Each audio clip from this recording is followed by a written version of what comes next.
All right, let's dive right in. Today, we're going to explore the ancient wisdom of Ayurveda to help you figure out something really foundational about yourself, your unique mind body constitution, also known as your Prakriti. Have you ever just looked around and wondered why we're all so different? You know, why one person is a bundle of energy, always on the go, while another is just naturally calm and steady? Or why your friend can eat a huge meal and be fine, but you feel sluggish? What's the secret blueprint that makes us who we are? Well, it turns out there's a system for that. For thousands of years, the ancient Indian medical system of Ayurveda has provided this incredible map for understanding all this human diversity. It's a fascinating way to look at why we are the way we are, physically, mentally, and emotionally too. At the very heart of this is a concept called Prakriti. Now think of Prakriti as your personal blueprint, your innate nature. It's a unique mix of three fundamental energies, or doshas, that was set the moment you were conceived. And here's the key part, it doesn't change. Your Prakriti is your lifelong constitutional baseline. So let's meet these three energies, shall we? First up, we have Vata. Vata's made up of the elements of air and ether, and it's all about movement. I mean, everything that moves. Your breath, the circulation of your blood, the blinking of your eyes, and even the thoughts flying through your mind. That's all Vata.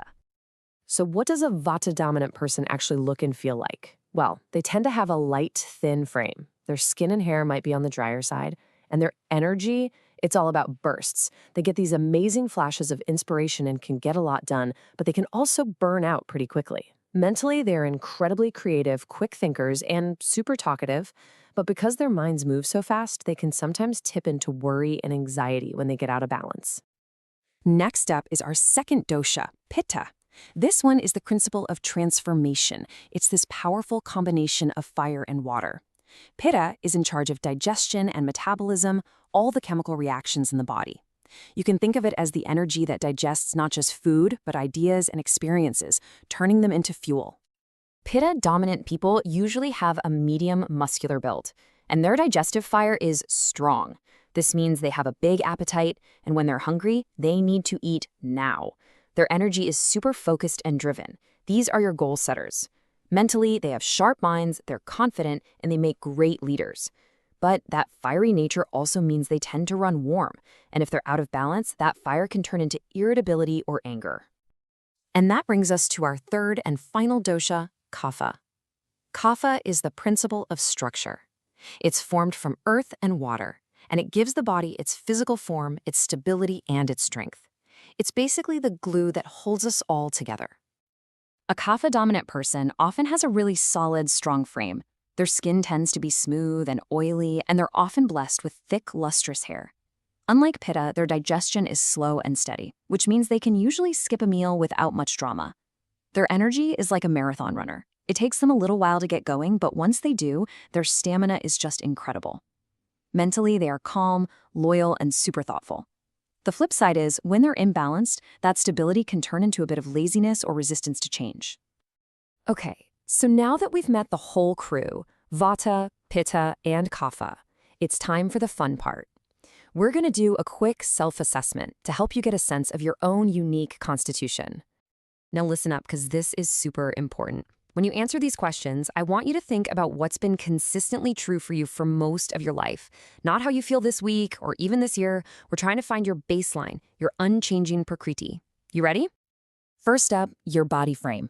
Thinking about your natural build, just your general structure your whole life, would you say you're A, thin and light, B, medium and muscular, or C, solid and sturdy? Just make a little mental note. Okay, next question. Let's talk about your appetite.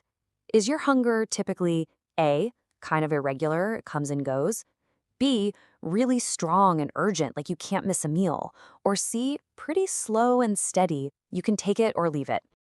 And the last one, think about how you are under pressure. When things get stressful, what's your go-to reaction? Do you tend to lean towards A, worry and anxiety, B, irritability and anger, or C, withdrawal and a feeling of, I just can't be bothered? So, what did you come up with? Did you see a clear pattern? If you answered mostly A, you're likely Vata dominant. Mostly B points toward Pitta, and mostly C suggests Kapha. Now don't worry if you're a mix. It's actually super common to be a dual dosha type, where two energies are pretty much tied for first place. This brings us to a really, really crucial point: the difference between your Prakriti and what's called Vikriti. Think of it like this: your Prakriti is your climate, it's your fundamental, unchanging nature. Vikriti, on the other hand, is today's weather.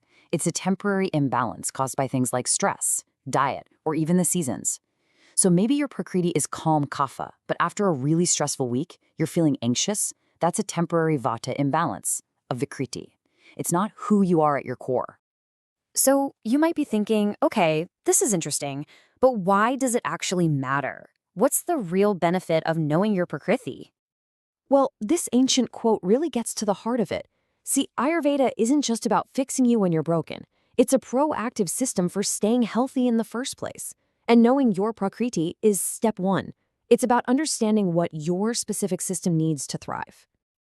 Honestly, understanding your dosha is like getting a personalized user manual for your own body and mind. It empowers you to choose the right foods that will balance you out, to pick the best kind of exercise for your body type, and to really get a handle on your unique emotional tendencies. It helps you see potential imbalances coming from a mile away, so you can stop them in their tracks. It's all about creating a solid foundation for a long, healthy, and vibrant life.